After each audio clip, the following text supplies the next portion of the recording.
आखिर अचानक से दुबई में बाढ़ कैसे आ गई? जिधर 2 से 3 साल तक बस 150 ml बारिश होती थी, उधर बाढ़ आ गई। दुबई की कारें नाव बन चुकी है। आखिर इसकी मेन वजह क्या है, जानेंगे इसी वीडियो में।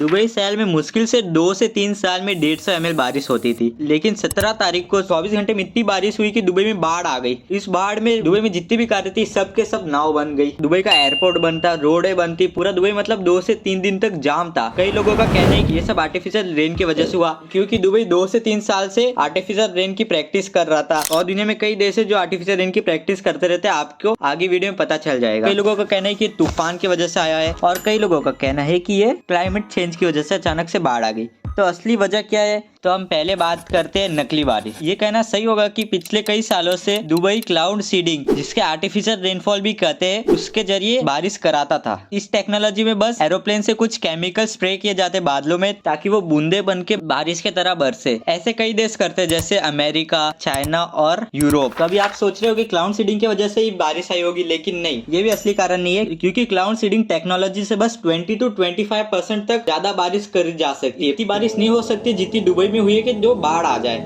और दूसरी बात यह है कि बारिश सिर्फ दुबई में नहीं हुई है, बारिश पूरे मिडिल ईस्ट में हुई है, और ओबाम देश में दुबई से ज्यादा बारिश हुई है, जिसमें कई लोगों की मौत भी हो चुकी है। और मैं आपको बताना चाहता हूँ कि क्लाउड सीडिंग टेक्निक से इतनी बड़ी बारिश हो ही नहीं सकती। कुछ छोटे एरिया में बारिश हो सकती है, पूरे दुबई में क्लाउड सीडिंग टेक्नोलॉजी उपयोग हो ही नहीं सकती है। दूसरी वजह हो सकती है क्लाइमेट चेंज। मार्च अप्रैल में मिडिल ईस्ट में बारिश होती रहती है, और ऐसा पहली बार नहीं हुआ है कि इतनी बारिश हुई है। पिछले कई सालों से मिडिल ईस्ट में बारिश हो रही है, सामान्य से अधिक बारिश हो रही है। तो क्लाइमेट चेंज की बात कर रहे हैं, तो भारत में भी क्लाइमेट चेंज की वजह से कई मुसीबतें आते रहती है। पिछले साल सिक्किम में पहाड़ टूट गया था, हिमाचल में क्लाइमेट चेंज की वजह से इतनी बारिश हुई थी कि बाढ़ आ गई थी, दिल्ली पूरा डूब गया था, मुंबई में ऐसे हाल होते रहते हैं। तो ये कहना गलत नहीं होगा कि दुबई में जो बाढ़ आई होगी वो क्लाइमेट चेंज की वजह से हुई होगी। मिडिल ईस्ट में, यूएई में, सऊदी अरब में और ओमान के रेगिस्तान में भी क्लाइमेट चेंज का असर दिखता है, इसकी वजह से ये बारिश आई होगी। तो अभी हम बात करते हैं दुबई के इंफ्रास्ट्रक्चर के बारे में, जिससे पानी बाहर गया ही नहीं, दुबई के रोडों में ही फंस गया। आपको तो पता ही होगा कि दुबई एक रेगिस्तान था पहले, उसको पूरा बिल्डिंगें बनाई गई, डेवलप किया गया, पैसे कई खर्च हुए, तब जाके दुबई शहर बना। तो दुबई जिसने बनाया था उसने कभी सोचा नहीं हो कि दुबई रेगिस्तान में बारिश आ सकती है। तो अचानक से बारिश हुई, कोई उसमें ड्रेनेज सिस्टम ही नहीं है जिससे बारिश जा सके, और दुबई की जो रोडें है वो पूरी सीमेंट से बनी हुई है, तो पानी सोख ही नहीं सकती है दुबई की रोडें। उनको आदत ही नहीं है, ना ही दुबई में इतने पेड़ पौधे है जिससे पेड़ पौधे पानी सोख ले। और अभी ऐसा हालत भारत में भी हो रही है, मुंबई, दिल्ली, हर जगह सीमेंट की रोडें बन रही है, पेड़ पौधे नहीं है, तो बारिश होती है तो सीमेंट इतना पानी नहीं सोख सकती है, तो नॉर्मली बाढ़ जैसी सिचुएशन हो जाती है दुबई में। और इंडिया में भी हो रही है, मुंबई, दिल्ली, कोलकाता, बेंगलुरु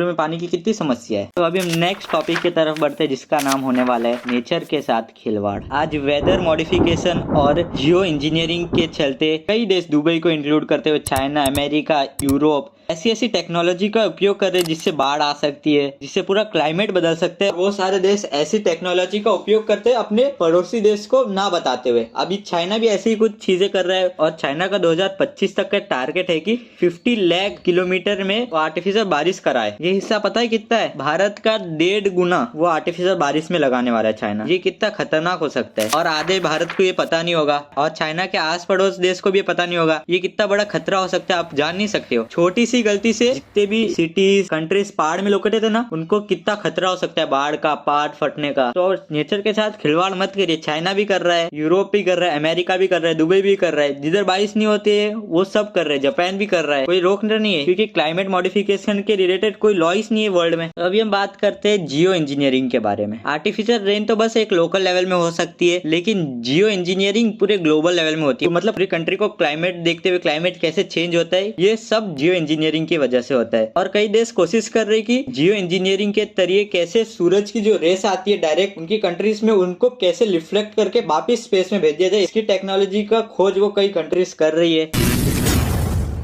नेचर के साथ डेवलपमेंट हो सकता है। रोडें बना रही है तो रोडों के बाजू में पेड़ पौधे लगाइए। और स्कूल में सभी ने पढ़ा ही होगा कि पेड़ लगाने से ना, पेड़ मिट्टी को अपने साथ रखता है। अगर पेड़ नहीं होगे तो रेगिस्तान बन जाएगा, क्योंकि पेड़ की जड़ें मिट्टी को अपने साथ मजबूती से पकड़ के रखती है। इसके लिए तो हिमाचल में पहाड़ फटते, बादल फटते हैं, कि पेड़ ही नहीं है तो मिट्टी तो खसा खसा के नीचे जाएगी, रोड तो बर्बाद हो गई, लैंडस्लाइड होगा।